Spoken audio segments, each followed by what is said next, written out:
my name is Rachel, and today we're talking new books.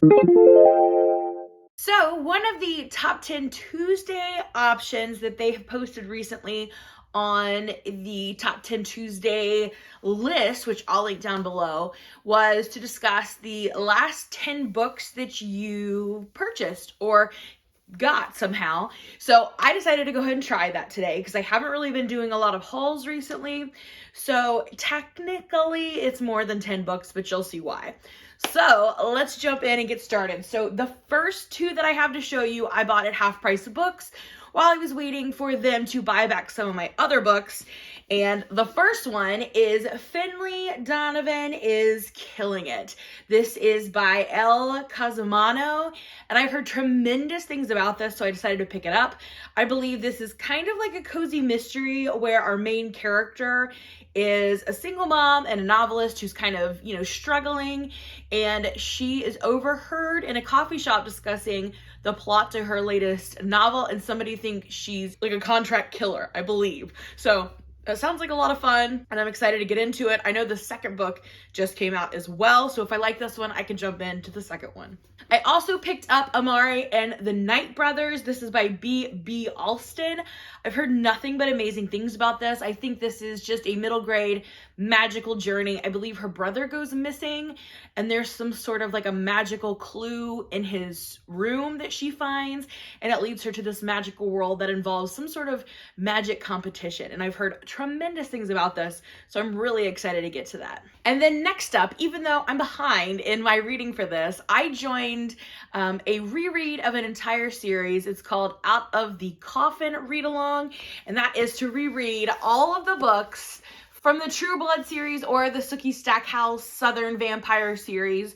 And I'd only read the first few, but since I was hoping to join this year, I went ahead and treated myself to this beautiful collection that I have been eyeing for a long time. So I now own all of the books in this beautiful ombre setup, so I'm ready for my reread. Like I said, I haven't actually read the first one yet, which is what I was supposed to do in January, so I need to read the first two immediately. I think I'd already read the first two, but I don't think I'd actually read the third one. So all of these are going to be new to me. I'm pretty excited. I will leave information about this read along down below if you'd like to join in as well. And then next I went to Barnes & Noble and picked up two books. One is one that I've had my eye on for a long time, and that is The Power of Ritual by Casper ter Kuile. He is one of the hosts of a podcast I used to listen to. It was Harry Potter and the Sacred Text. It was a really interesting look at the Harry Potter book, so I thought this would be fantastic because I love his voice and I like the idea of following our rituals and our customs, and I am super excited to give this one a read. And while I was there, I also picked up another kind of self-help book, and it's called Already Enough, A Path to Self-Acceptance by Lisa Oliveira. I heard this mentioned and talked about on a podcast from Book Riot, and it sounded amazing, so I went ahead and picked it up. I'm really, really hoping I can get to this one soon. I think this is a really important topic, especially these days, and I'm excited to read it. And then next, one of my friends texted me that they were having a buy two get one free sale at Target, so I went a little crazy. I ended up getting 6 books, and I'm super excited to show them to you. The first one is Homicide in Hollow Hollow by Mia Peeman and Sala. This is the second book in the Tita Rosie's Kitchen mystery series. The first one was Arsenic and Adobo, and it was fantastic, so I cannot wait to read this one. I'm on hold right now for the audiobook because I think that's one of the best ways to take this in because there is so much Filipino content. There's a lot of food and words and everything that's in Filipino, so I really enjoy hearing that instead of trying to read it myself when I don't have that kind of dialect down. So I'm super, super excited to get to this one. I loved the first one.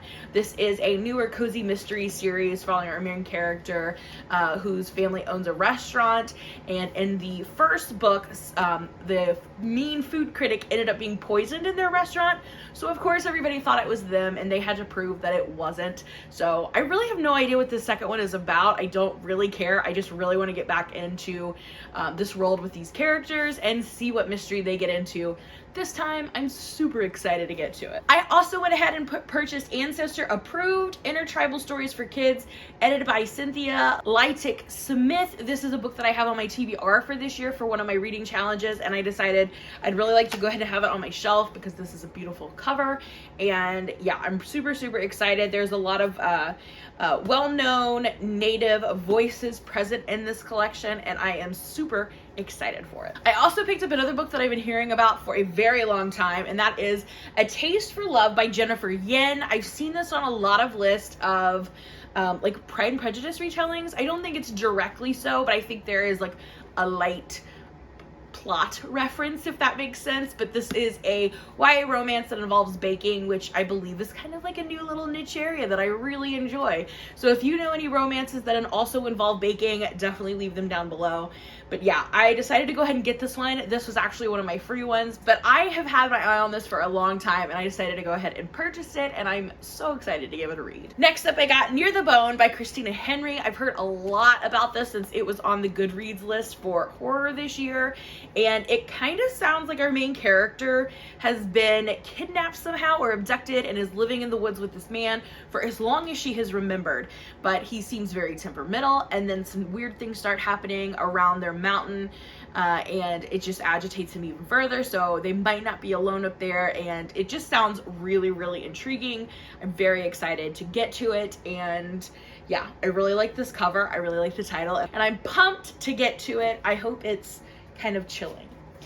Next up, speaking of chilling, I decided to go ahead and purchase Horror Hotel by Victoria Fulton and Faith McLaren. I was hoping to read this before it came out because it actually had a digital ARC, but I didn't make it in time, so I decided to go ahead and buy it because A, I really want to get to it, and B, I love this cover. So I'm super excited that I have it in my hands, and hopefully this will be one that's facing on my shelf when I get done reading it. And last, but definitely not least, is a book I knew I was going to get eventually, and that is I Must Betray You by Ruta Sepetys. I really enjoy Ruta's books.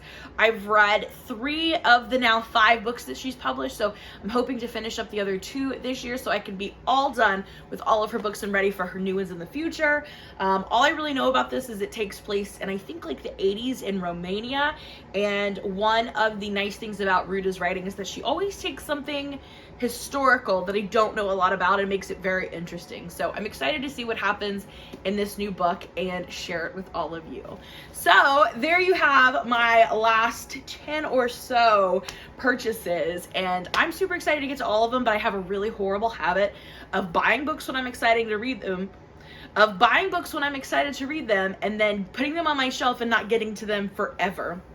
And some of them eventually end up going to half-price books because I'm no longer interested in them years down the road. So hopefully that won't happen. I am keeping track of the books that I buy this year and which ones I read. So this year we're looking to gather statistics of how often I'm reading the books that I buy, and then next year we'll try to make a goal around that to improve that number for sure. But I am very excited to read all of these. I hope I can just make time to read them this year. So that's all I have for you today. Let me know down below if you're excited for any of these books, if you've read any of these books, and what new books you have purchased that you're excited for.